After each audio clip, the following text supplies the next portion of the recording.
rasa malu dipermalukan ning dunya iku luwih ringan timbang nanti kita dipermalukan ning mahsyar di depan umum. Jadi misalnya mau koyo ya contoh paling gampang tadi. Kue hasud be wong ning dunya iso mbok sembunyikan nanti dipermalukan Allah ning akhirat karena kamu duwe rasa hasud. Apalagi kalau ngenteni jatuhe wong soleh, jatuhe wong alim, orang-orang yang berkontribusi terhadap agama ini. Terus ke hasud buat arep-arep jatuhe lego nanti dipermalukan di hari nopo kiamat. Luwih ngeri kalau kita punya dosa yang kita nanti dipermalukan di hari nopo kiamat. Wasali sute sing kaping 3 iku aya khofain tawa di sapa wong mingki bali setane sanging sisi setan. Ayub tilain to batalo sapa setan amal ing amale wong ai sholihat sing amal saleh. Amal soleh yang kita lakukan lama puluhan tahun, ya mau misalnya kayak ngurmat yatim puluhan tahun ikhlas, tapi setelah dia jadi dokter atau jadi orang besar ketika lupa kamu terus gue getun karena ngamal sama seseorang yang nggak bisa balas jasa, berarti amal kamu itu dibatalkan. Mulane orang ono wong alim kecuali cuek karena tadi, tapi kadang masyarakat itu ya angel kandhane. Hampir semua orang alim itu nggak suka kenal santrinya, bukan karena nggak mau, bukan karena tadi sebetulnya ingin sebar mulang ya wes mulang, karena kalau kenal takutnya itu memanajemen atau ngatur-ngatur, kok akhirnya terus kena gak dituruti seakan-akan wong ngaji ini mbak aku kok gak nuruti aku, sehingga banyak orang alim yang milih cuek-cuek itu, yang ditakdir kenal ya kenal, yang ndak itu sebetulnya hanya untuk menjaga ikhlas ben tidak selalu mengatur-ngatur. Kena ngatur-ngatur ujung-ujungnya itu hadur nafsi. Hadur nafsi bisa membatalkan amalnya dia, mulangnya itu tadi.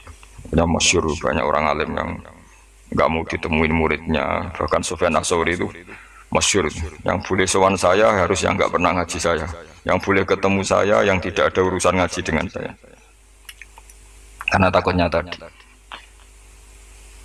takutnya tadi misalnya ada orang alim ngajar 10 tahun sama orang itu jadi orang kaya raya sukses. Kadang-kadang kan manusia ingin sesuatu karena gak dituruti, ngundat-ngundat tak ulang kok gak loyal itu jadi terus banyak ulama yang milih cuek wis ditegur ketemu raya wis ya. Tapi ada saja ulama yang nganggo syariat justru dikumpul lo ben ada ikatan sampai alumni, ikatan sampai macam-macam. Ya tapi itu ijtihadnya orang macam-macam. Nah, jelas pastikan bahwa semua itu tidak hadun nafsi, tidak karena keinginan.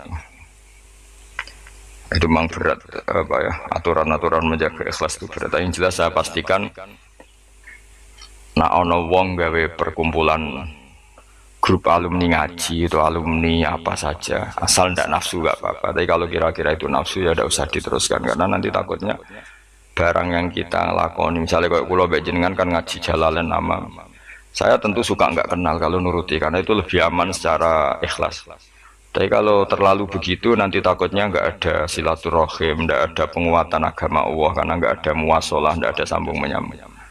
Itu kan setan itu kan di sisi muasalah ya kamu diganggu karena nanti bisa memanajemen, kalau tidak tersinggung itu juga setan.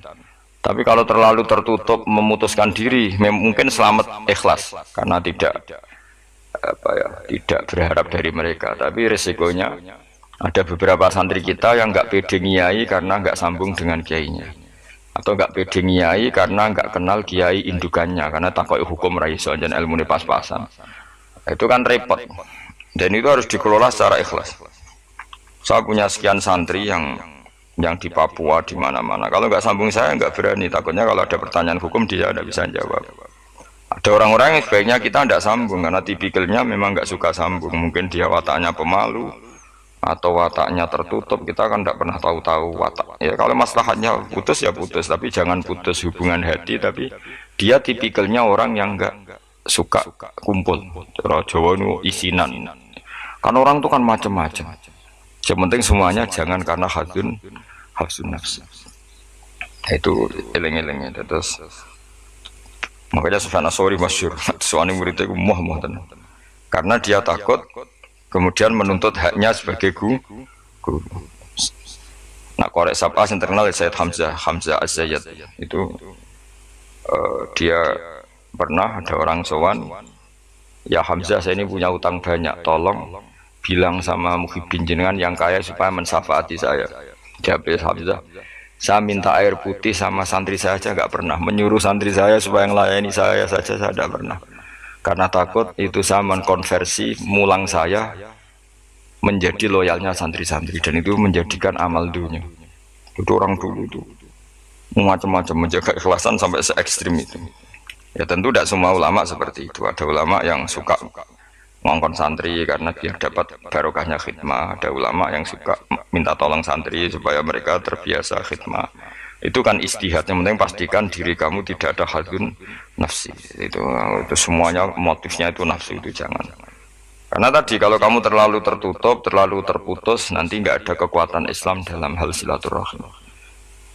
Makanya dari Imam Ghazali ya tidak semua ulama kayak Hamzah Az-Zayyad, tidak semua ulama kayak Sufyan As-Tsauri. Tapi juga kamu jangan terlalu manajemen. Kira kuwabe umat mbok anggap aset. Agar rombongan umroh spiro mat sak lagi terus dihitung kan. Terus kan ya terus repot semuanya diasetkan, semuanya diasetkan. Itu ya bahaya betul itu. Bukan bahaya pada dirinya dia, tapi juga bahaya bagi kelangsungan agama karena semuanya jadi materi, jadi aset, jadi itu. Ya sudah kita ngikuti aturannya Allah dan Rasul. Ya nak cara kula paling gampang ya wis alami wae alami nak sing ditakdir Allah kenal ben kenal ora ya wis penting wis buan ngono kabeh. Ya sudah berhum sudah sementing tadi ikhlas. Cek kamu memilih tidak kenal ya yang niat ikhlas, milih kenal yang niatnya ikhlas. Semuanya semua itu tidak hadun nafs. Yang jelas paling parah itu Sufyan As-Tsauri wis masyhur. Saking masyhurnya sampai beliau tahu kecemplung sumur neng Arab itu kan sumurnya ya mesti ini rapati jeru sumur. Kemudian dia gurunya Imam Syafi'i, gurunya ulama-ulama top. Siapa yang nggak kenal Sufyan As-Tsauri?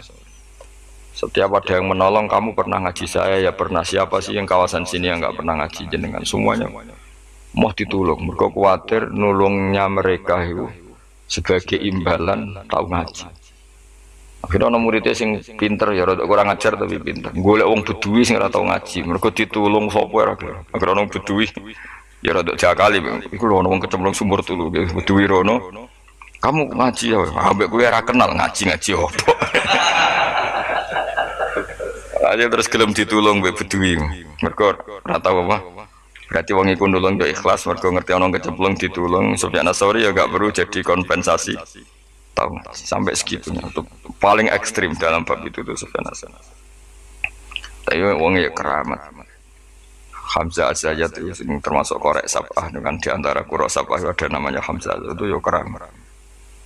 Kiai kok kakek manajemen santri ini gue serang arah keramat. Ya, tapi yo rapopo tapi serapati keramat. Ya karena tadi apa ya tetap lama-lama itu jadi hadun nafs. Misalnya Kiai ini di biro umroh terus anak buahnya santri ini juga umroh lewat travel ya rodok kiai terus kawangannya enak.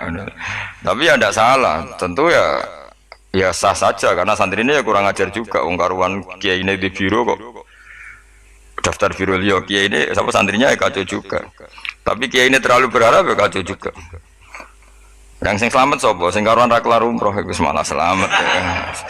Sing diri apa nih nunggu cara kena orang ngono manfaatnya lah kemana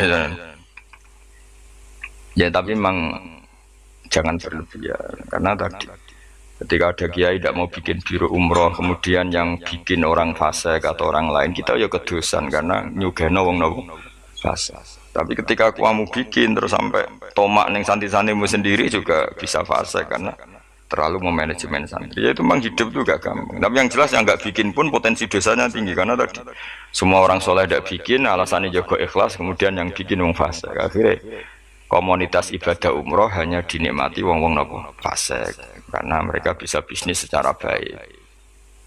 Tapi nak sing melakukan untuk orang soleh kan ya bagus karena yang labanya untuk orang soleh, kemudian manfaat untuk pondok, untuk umat. Yang jelas gak gampang lah, ngelola kebaikan gak gampang. Tapi semua itu bil ilmi, harus ada ilmunya. Mungkin suatu saat aku ke biro umroh. Pertama sing umroh kue ceblok nang Pakistan bentuk. Pakistan mending India, utawa Temangsang nang Singapura. Barang komplain. Lagi terlantar gini komplain, kue terlantar ning pasar Barno. Tak kok ning kono Pulau Karimun ta, Pulau Nyamuk. Gus lah umroh kok kene penebusan dosa sik kok lagi ning Mekah.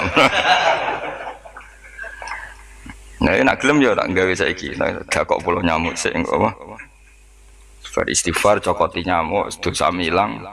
Nek kita irung ilang ya tak terusno engko terus lagi.